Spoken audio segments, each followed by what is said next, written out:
Welcome back, everyone, to 1111, the daily podcasting experiment for 2024. Today is Story Saturday, and you may be hearing some snoring as there's a bulldog right next to me and he's sawing some logs. Actually, I think I just woke him up. We'll see what happens with him next. Instead of going with anything scripted today, I'm going to be pouring through a little pamphlet on something called Surrender of Gelida, or in English, the Surrender of Gelida. It's a story about the goddess of ice and cold surrendering to the god of warmth and fire that happens midwinter, when winter yields to spring. And I'm going to just sort of peek through the little booklet here and see what it has to offer. And if you're interested, at the end of this, we will have a link so that you can get a free PDF of your own. Oh, and let me tell you when this all takes place if you decide that you want to celebrate this year on Surrender of Gelida Day. It's usually right around February 1st, but its closest weekend this year is Saturday, January 27th and Sunday, January 28th. It's kind of a fluid celebration because it's always done on a weekend right around February 1st. If you decide to go after the fact, it would be February 3rd and 4th. It's all up to you. Punxsutawney Phil ain't got nothing on Gelida, or Gelida, to say her name correctly. We start with the yielding song. It's said it's to be sung to the tune of what is now known as Rose, Rose, Rose, that is sung around. Okay, it says, fire, fire, flames grow higher, light your coals to warm our souls. We surrender to your tender touch, and we melt. Oh, okay. That's the yielding song, when cold yields to warmth. Here is the description of it. It commemorates the annual transition from increasing cold to increasing warmth, typified by the yielding of Gelida, goddess of ice and cold, to Ignacio, god of fire and warmth. The Holly Loom, holiday, is traditionally celebrated on Midwinter Day, and in some realms is also called the longest night. The origins. Just as various unrelated cultures spanning the globe have developed their own histories, as applied to dragons and mermaids, every dimension and most planets boast stories about the origins of winter's surrender. Now, when we say dimension, know that we are not talking in sci-fi language. This is very tongue-in-cheek. The denizens of Dim Q's planet Gaia, that's where we live, by the way, according to this origin story. We live in Dimension Q on the planet Gaia. There you go, according to the lore. So, the denizens of our realm, Dim Q, planet Gaia, have gone so far as to involve a ground rodent and his shadow as a means of forecasting the advent of spring. On numerous occasions, the shadow refused to participate, causing the local community to come to the unusual conclusion that the shadow's absence in some way meant warmer weather would be delayed.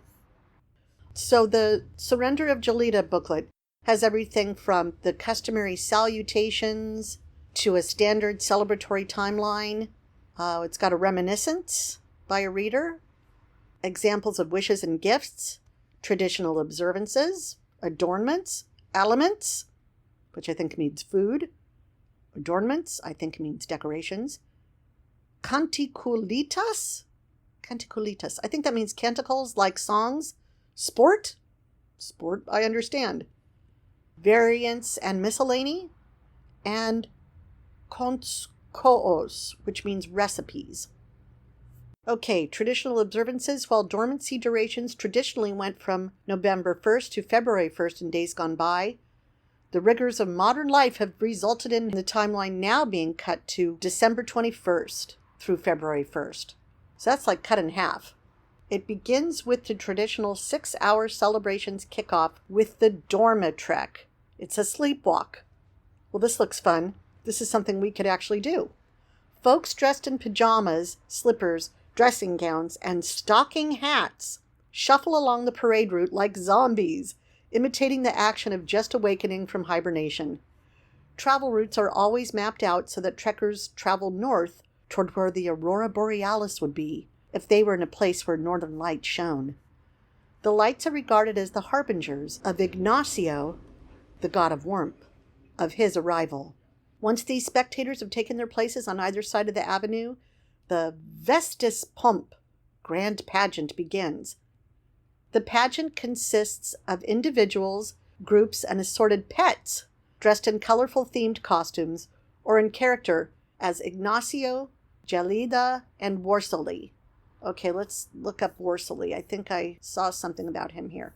It says, when it comes to cuddleability, few creatures come close to Warsali, the beloved mascot of the Holyloom holiday.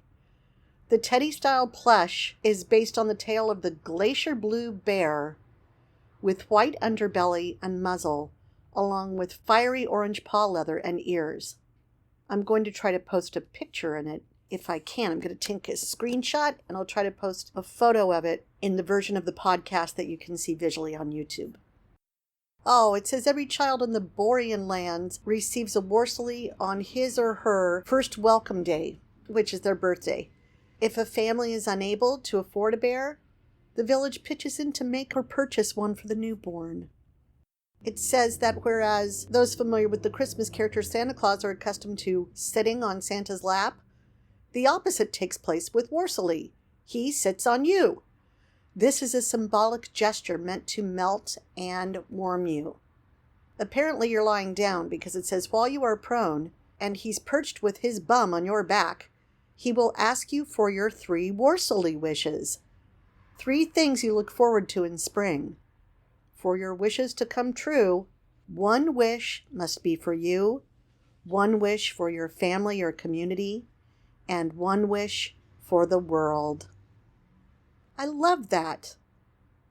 And here is the holiday's answer to what we know as stockings hanging on the hearth.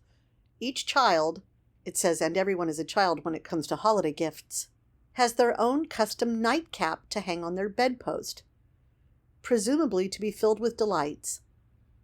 As gifts are expected to fit in the hat, but often don't, IOU notes are often put in hats instead of bulky items. Suffice it to say, stocking hats have been known to be knitted excessively long in order to hold more loot.